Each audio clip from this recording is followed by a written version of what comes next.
I've sort of said some comments this week, but you know, prior to COVID, basically what happened is, prior to COVID, I had an implicit faith and trust in the institutions of society. I thought that we were kind of built and guided by I wouldn't say a bedrock, but a collection of principles, laws, morals, and ethics.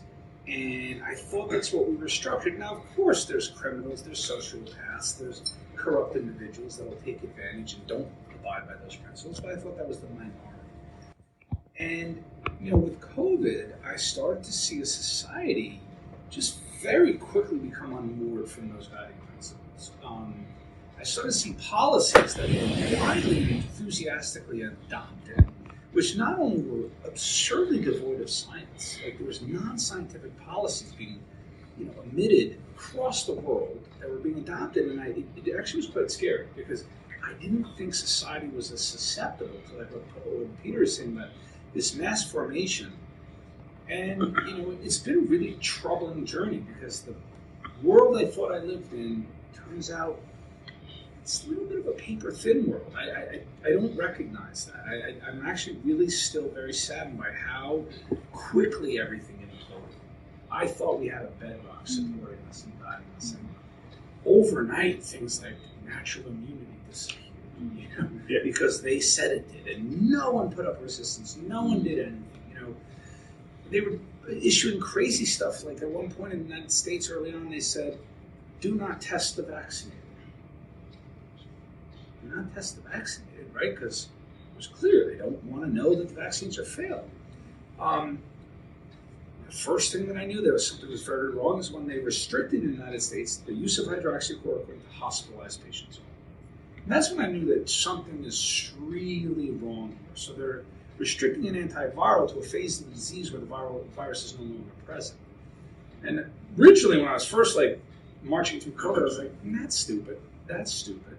And I realized it actually wasn't stupidity. There's people in power that had other objectives that were non-scientific, not ethical. They were violating lots of different things, and society put up very little resistance. And then, in every country, I think there's a collection of doctors who spoke out to great sacrifice. Everyone, I get people calling me like a hero or courageous. You guys have no idea. I didn't think I was doing anything courageous. I did what I do. I didn't know what was going to befall me, but had I known, let's just say I would have kept doing it. But by the time I realized what I had done, it was too late. I wasn't going back, and they weren't having me back. But the point is, it's been a very unsettling journey. There's been a lot of sacrifice, a lot of hardship, but there's also been a lot of beauty. And I would talk about an evening like this, right? Going to a different country across the world, connecting with people who have the same sensibilities that I just shared. If you guys knew something was wrong, you stood up, you tried to fight back against it. The only thing is, why is there so few of us? Mm-hmm. Why isn't there masses? Now, Peter and I talked about this week, to hear some of the numbers who showed up in these Melbourne protests. We didn't have that in the States, guys. We had, Peter and I, we were involved in two big Defeat the Mandates protests. One was in D.C.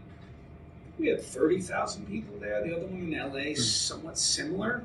We didn't have 250,000. We didn't have 1 million. And, it's been hard, I use this concept that all of us in this room have a private knowledge. That private knowledge is life-saving. It's critically important that wider society knows it.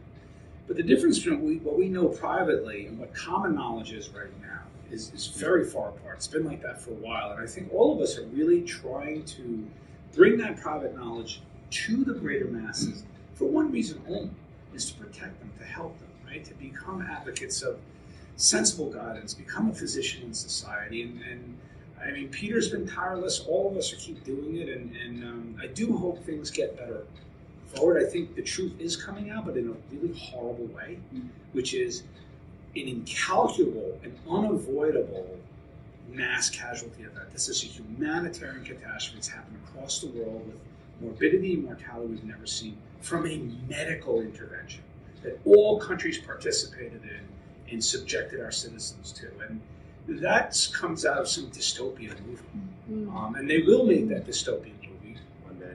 It'll be a movie, but we know it's a documentary.